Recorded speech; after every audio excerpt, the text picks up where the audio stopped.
Shalom, shalom, shalom. Welcome back to another presentation by the Matsurim of YaHUaH.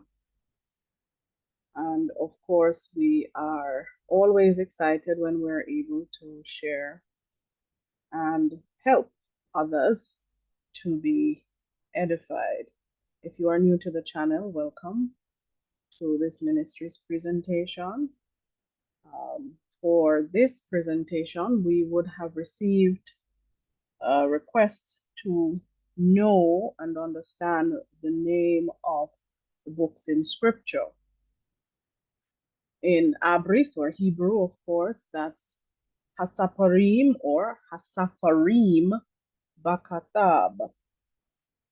And that means the books in scripture, or the books in the writings, or the books in the scrolls.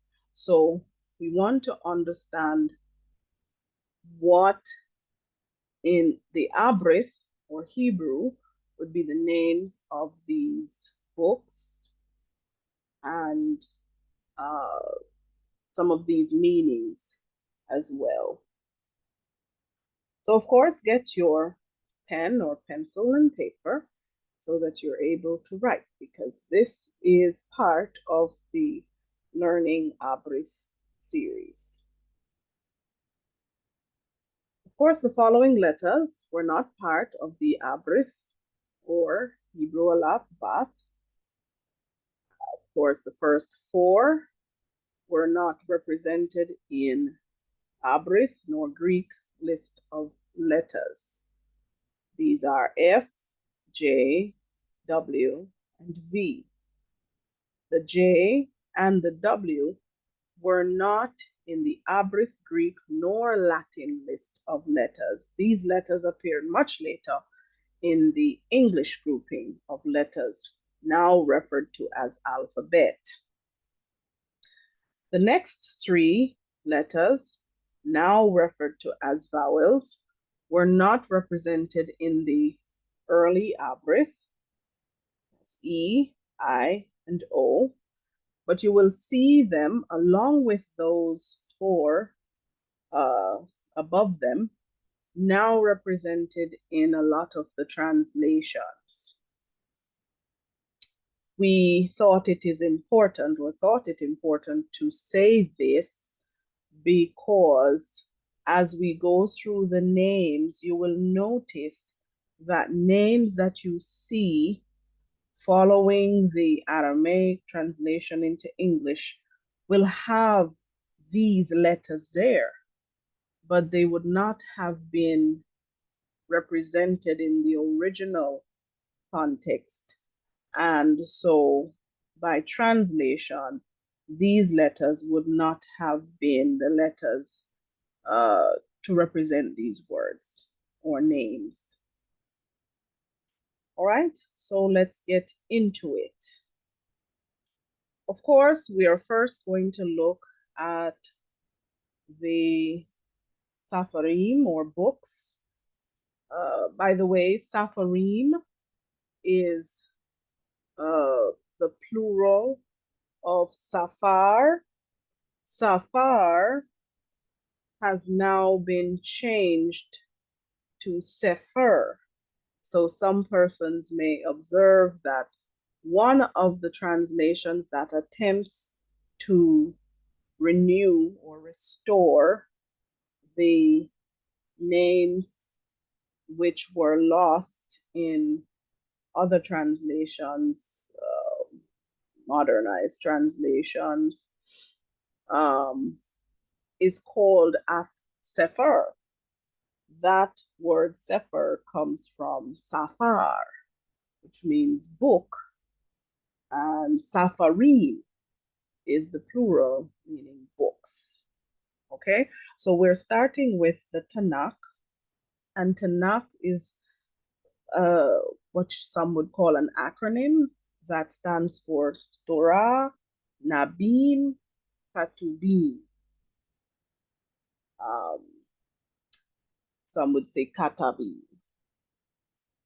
And so these three in English you would see Torah, prophets, and writings.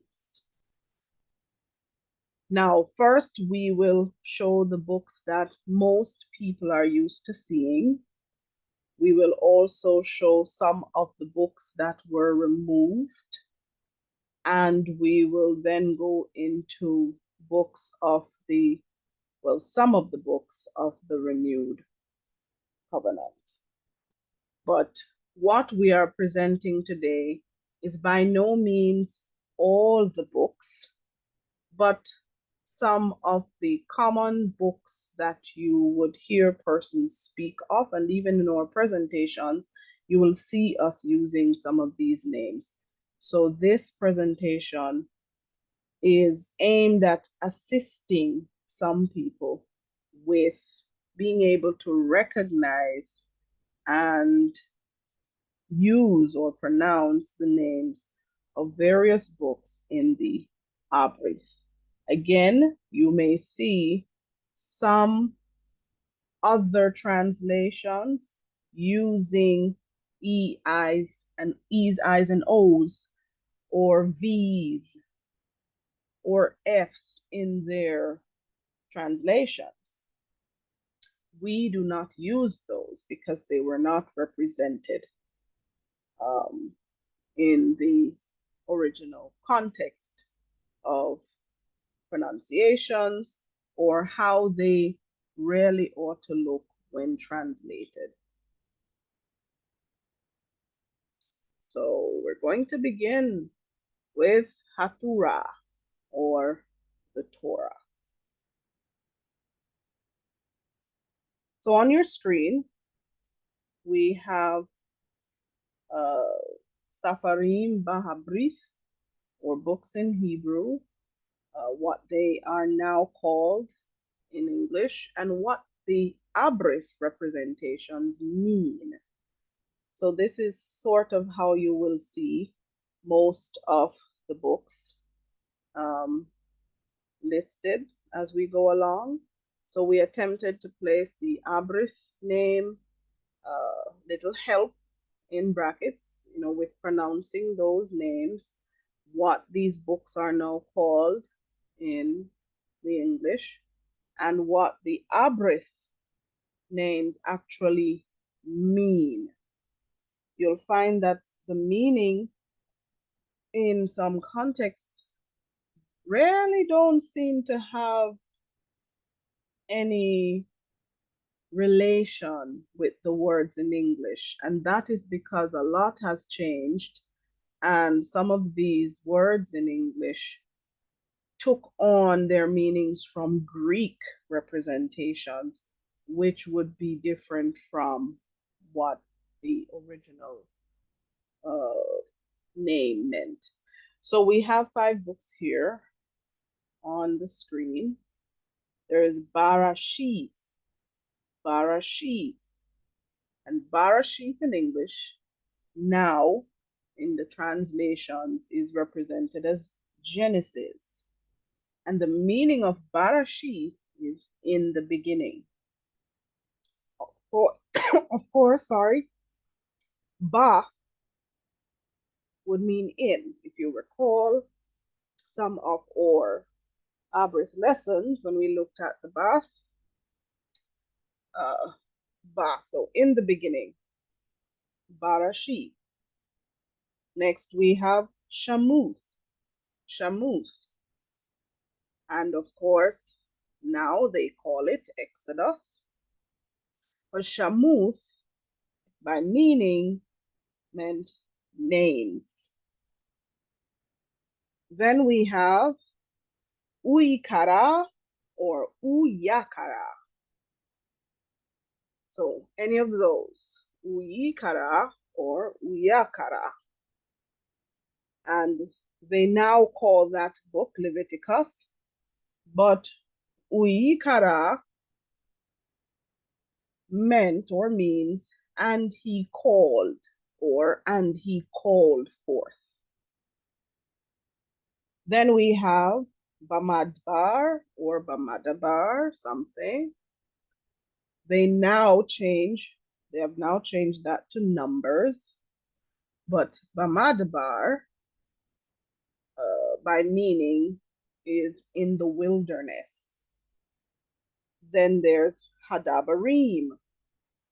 Hadabarim has been changed to Deuteronomy, but the meaning of Hadabarim is the words. The words. Let's continue. Let's now look at Hanabim, or the prophets.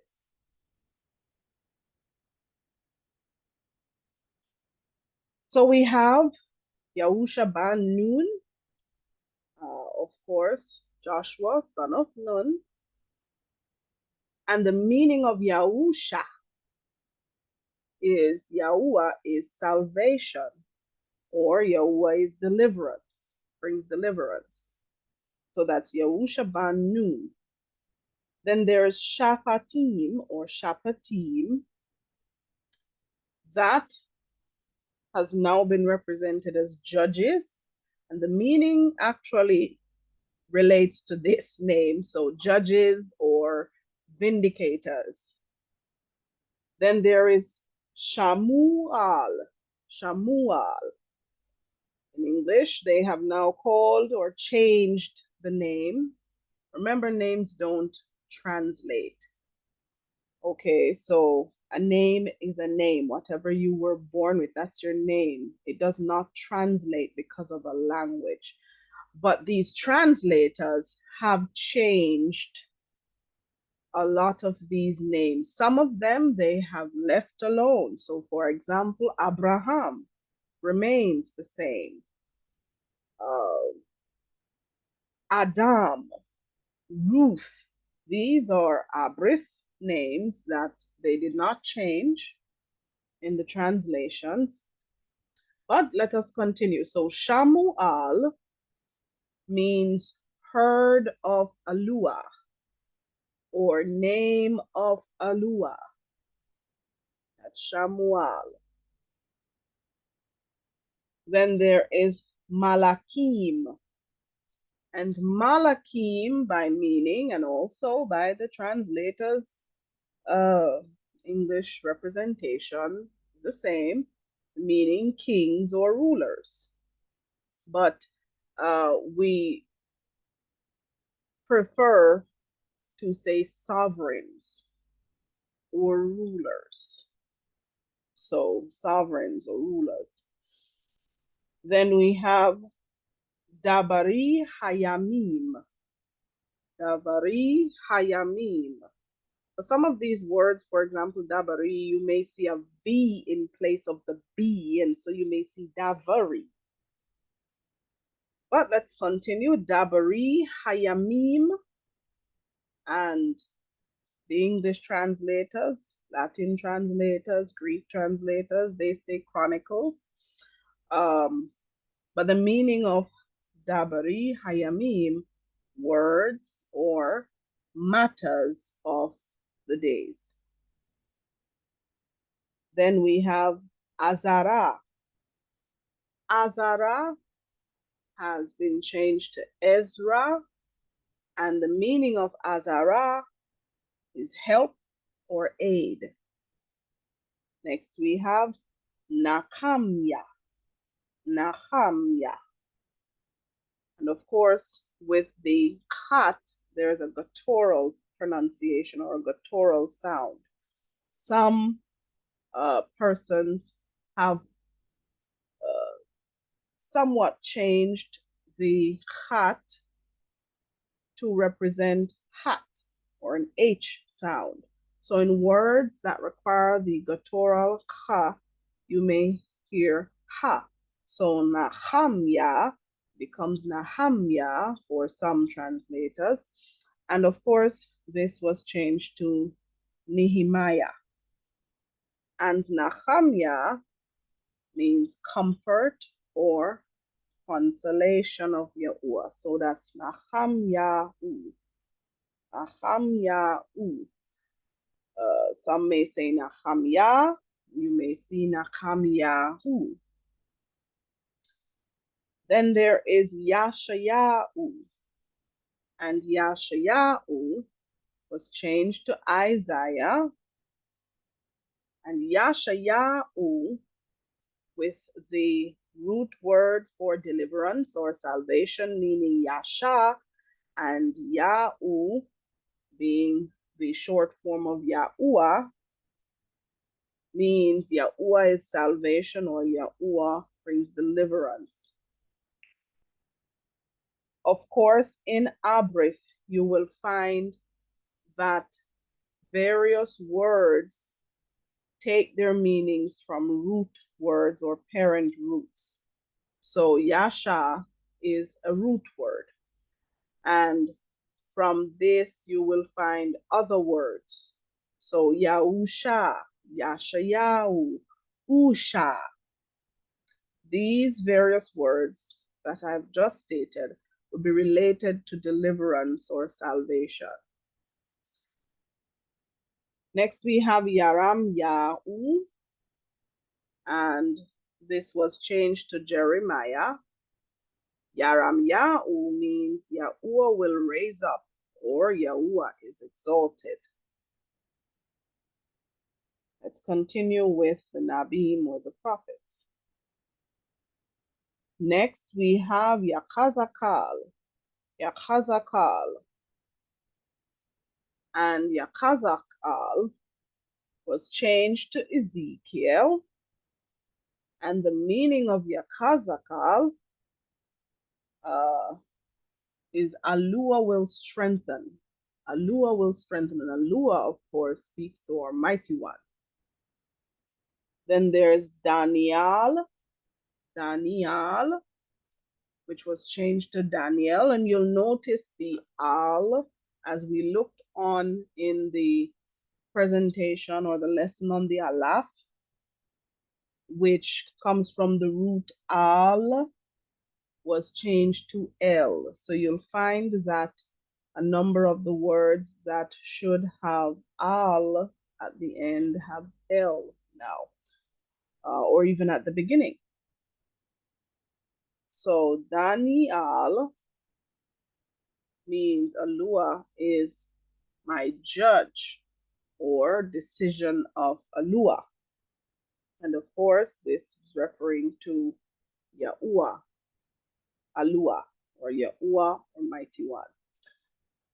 Then there's Husha.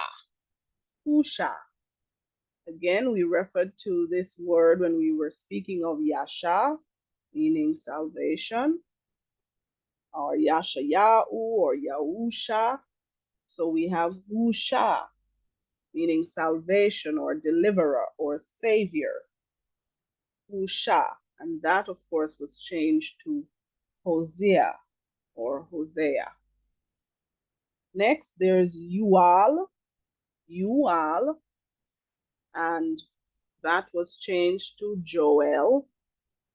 And YaHUaH means YaHUaH is mighty, or YaHUaH is YaHUaH. Next, we have Amos. Amos was changed to Amos, and Amos means to be burdened or troubled. And when we look at the lives of these particular persons and the meanings of these names, we can see how their lives manifested these meanings. Their lives were witnesses of these meanings or experiences. Next, we have Abadiyahu, and Abadiyahu was changed to Obadiah. You'll notice some trends. A's being turned into O's, and B's in some contexts being turned into B's, and Y's into I's or J's.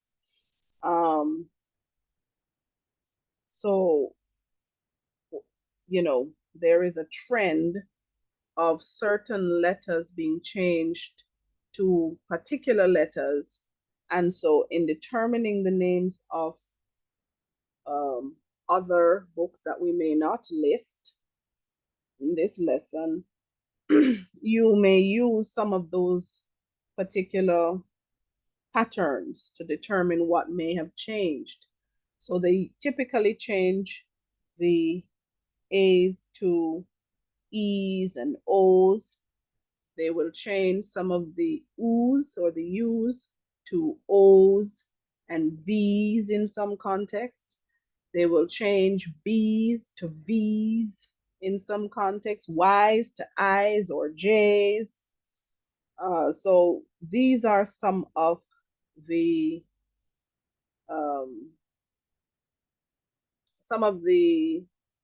patterns you may use to determine what may have been the original word or name. So that's Abadiyahu, and of course, Abadiyahu means servant of YaHUaH, changed in English to Obadiah.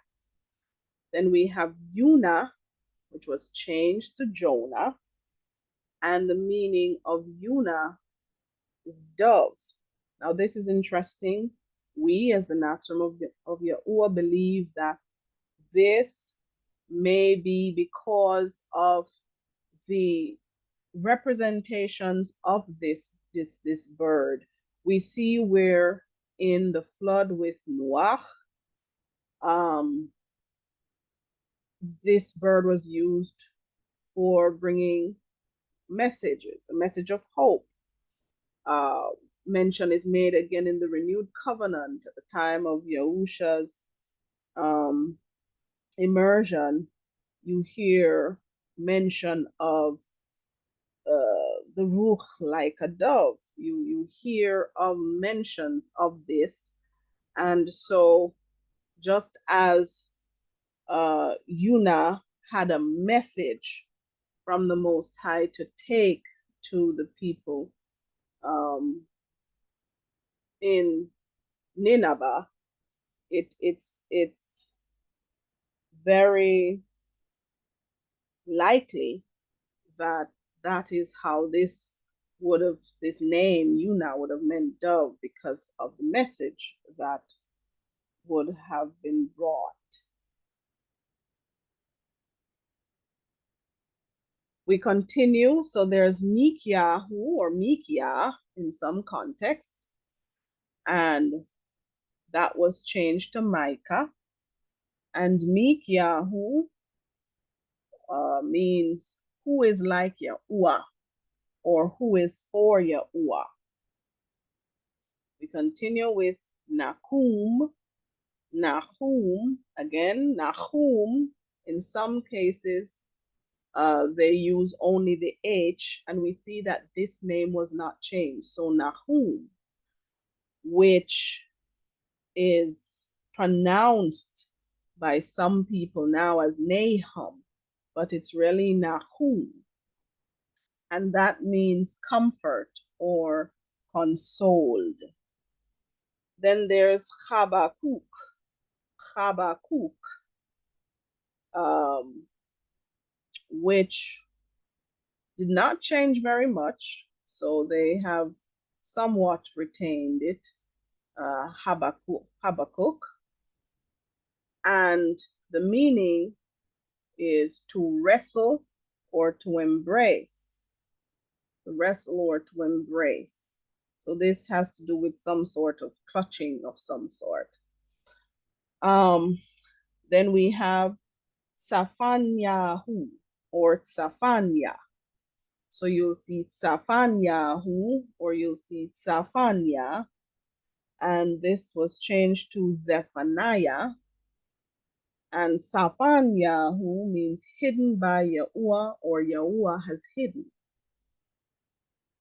Next we have Chagai or Chagaiya, or you'll see Chagaiyahu.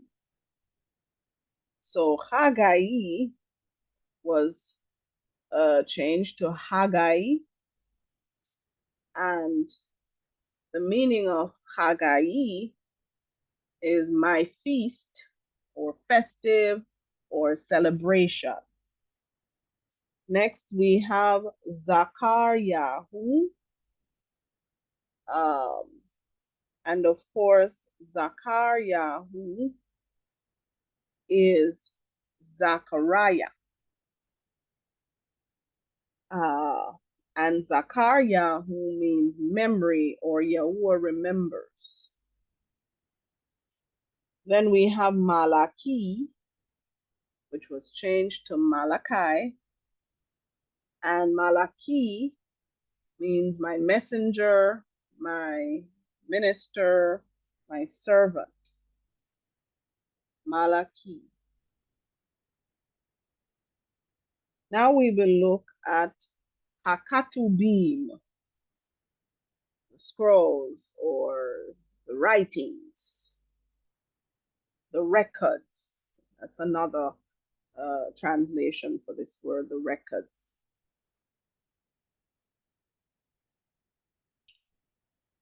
We begin with Ruth, and that remains the same as we stated earlier, as I stated earlier, and it means friendship or companion. Then we have Ayub, which was changed to Job, and the meaning of Ayub, persecuted or oppressed. Next is Thahalim, Thahalim, meaning Psalms. Was changed to Psalms, and the meaning of Thahalim, the praises. Notice also there is a pattern of uth or im at the end of certain words to pluralize them. So you'll notice ym or uth at the end of particular words that symbolize, in some cases, the word being pluralized. So Thahalim, of course, the praises, and this was changed to Psalms. Then we have Mashali, and this, of course, means wisdom, byword, or adage. And this was changed to Proverbs. Kahalath was changed to Ecclesiastes, but Kahalath means preacher or speaker or collector of sentences. Then we have Shir Hashirim, and I have Shaluma in bracket because of how they have changed this from Songs of Songs to now calling it Songs of Solomon. And of course, Shir Hashirim does mean Songs of Songs, but with Solomon there, the Abryth would be Shaluma. Some may say Shalama, which means peace. So it would be Songs of Peace had it been Shaluma or Shalama that is represented there. There's this other word, Ika, which was changed to Lamentations, but the meaning is an exclamation of alas or how. So it's a surprise or frightening interpretation of Ika. And we'll find that even in some movies or cartoons, you will hear them using this as the sound of surprise. Eek! You know, or Ika in some contexts. So the Abryth is Ika. And of course, this was changed, as we said, to Lamentations. Now, these are some of the removed books, but they're common books that you will hear us refer to in various presentations, and you may hear others speak of. So you have Jubileem, Jubilees, Maccabim, Maccabees, Chanuk, or Enoch. So they changed Jubileem to Jubilees, Maccabim to Maccabees, Chanuk. In some cases, you'll see Hanuk. to Enoch. Chokmah Shaluma, wisdom of Solomon. Azarah was changed again. They had Azarah changed to Ezra, and they also have it changed to Esdras, which is another variation of the changes they made to Azarah. Sirach, which of course was changed. So you have Sirach with an I, or Ecclesiasticus. That's another name of this book, or Saphar. We have Baruch, that was maintained. So these are the Abryth names that you will see used from time to time in some of the lessons. And of course, the changes are reflected there, of course, to your right, which is, of course, to the left of the screen. Now we will look at Abryth Kadashah, which, of course, when translated, means the agreement or covenant or vow, renewed or fresh. Or one may say the renewed covenant, the renewed agreement, the renewed vow, the fresh agreement, fresh covenant, fresh vow. But this was changed to the New Testament by those translators. Let's look at the names of these books. So, of course, YAHU, of course, was changed to Matthew. And YAHU means YaHUaH's gift. Then there's Marcus, which was changed to Mark. And Marcus means man of YaHUaH.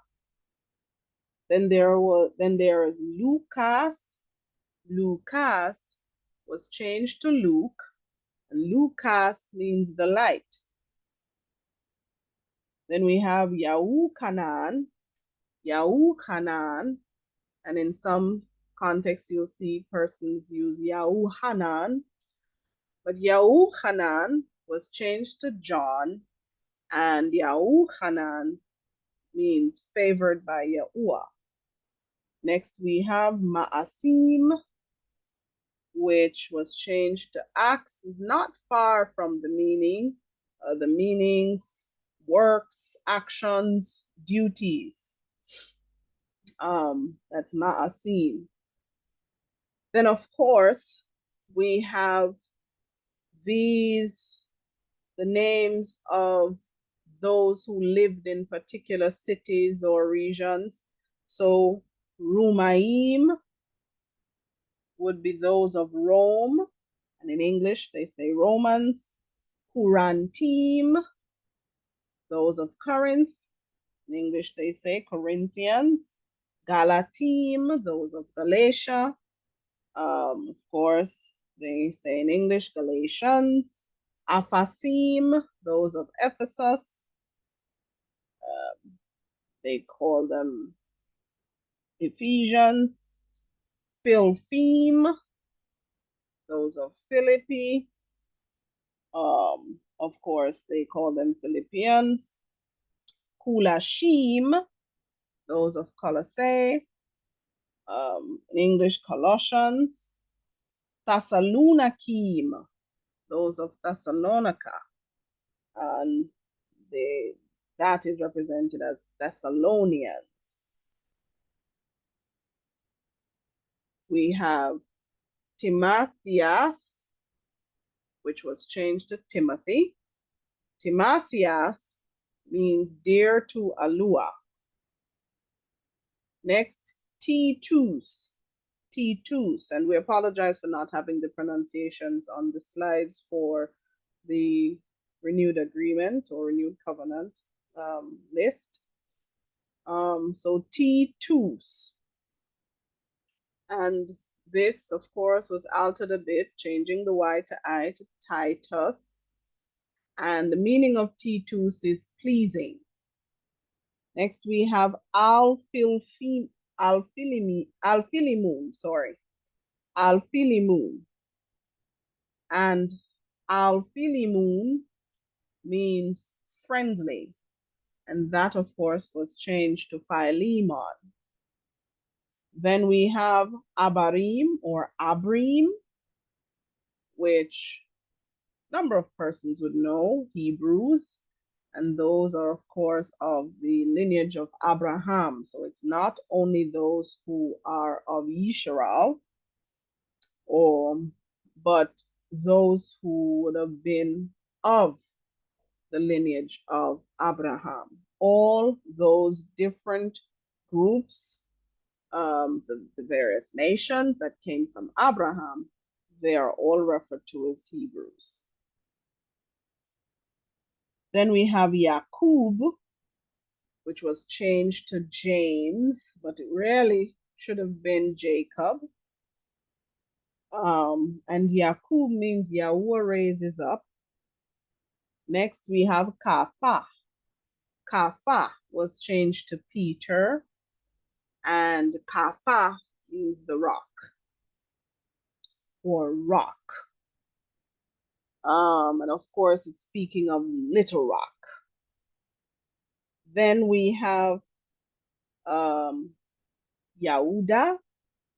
which was changed in this representation as Jude, but really should have looked more like Judah. So you'll see them saying Judah or Jude, but these are really changes to YaHUdah.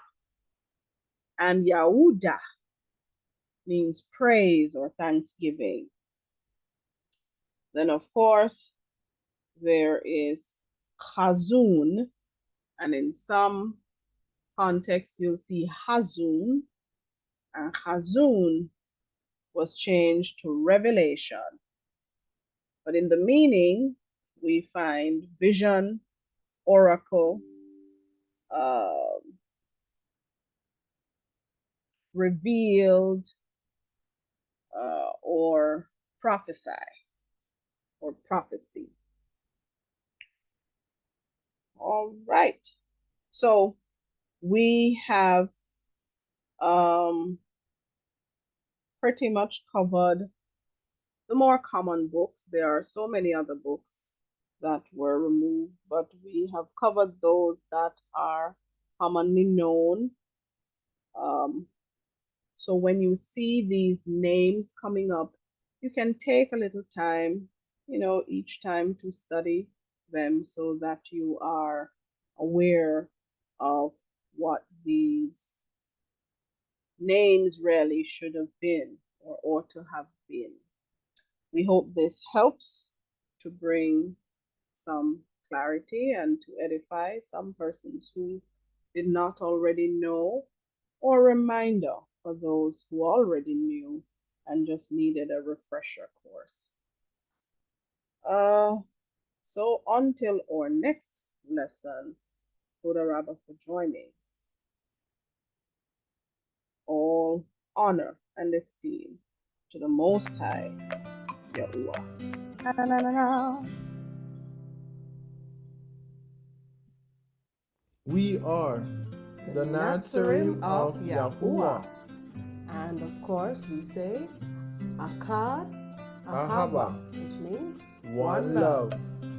And we thank all our viewers and subscribers, all the family of the Most High, for viewing today's presentation.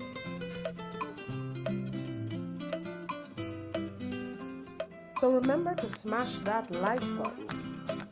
Subscribe to the channel And hit that notification bell so that you may be alerted every time we upload.